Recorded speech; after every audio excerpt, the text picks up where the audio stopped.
Once on a time there was a little old woman who lived in a shoe. This shoe stood near a great forest and was so large that it served as a house for the old lady and all her children, of which she had so many that she did not know what to do with them. But the little old woman was very fond of her children, and they only thought of the best way to please her. Strongarm, the eldest, cut down trees for firewood. Peter made baskets of wickerwork. Mark was chief gardener. Lizzie milked the cow, and Jenny taught the younger children to read. Now this little old woman had not always lived in a shoe. She and her family had once dwelt in a nice house covered with ivy, and her husband was a woodcutter, like Strongarm. But there lived in a huge castle beyond the forest a fierce giant, who one day came and laid their house in ruins with his club, after which he carried off the poor woodcutter to his castle beyond the forest. When the little old woman came home, her house was in ruins and her husband was nowhere to be seen. The little old woman who lived in a shoe giant. Night came on, and as the father did not return, the old lady and her family went to search for him. When they came to that part of the wood where the giant had met their father, they saw an immense shoe. They spent a long time weeping and calling out for their father, but met with no reply. Then the old lady thought that they had better take shelter in the shoe until they could build a new house. So Peter and Strongarm put a roof to it, and cut a door, and turned it into a dwelling. Here they all lived happily for many years, but the little old lady never forgot her husband and his sad fate. Strongarm, who saw how wretched his mother often was about it, proposed to the next 11 brothers that they should go with him and set their father free from the giant. Their mother knew the giant's strength, and would not hear of the attempt, as she feared they would be killed. But Strongarm was not afraid. He bought a dozen sharp swords, and Peter made as many strong shields and helmets, as well as crossbows and iron-headed arrows. They were now quite ready. Strongarm gave the order to march, and they started for the forest. The next day they came in sight of the giant's castle. Strongarm, leaving his brothers in a wood close by, strode boldly up to the entrance and seized the knocker. The door was opened by a funny little boy with a large head, who kept grinning and laughing.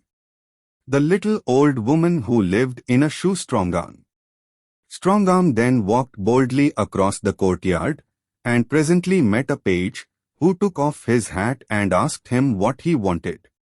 Strongarm said he had come to liberate his father, who was kept a prisoner by the giant. On this the little man said he was sorry for him, because the part of the castle in which his father was kept was guarded by a large dragon.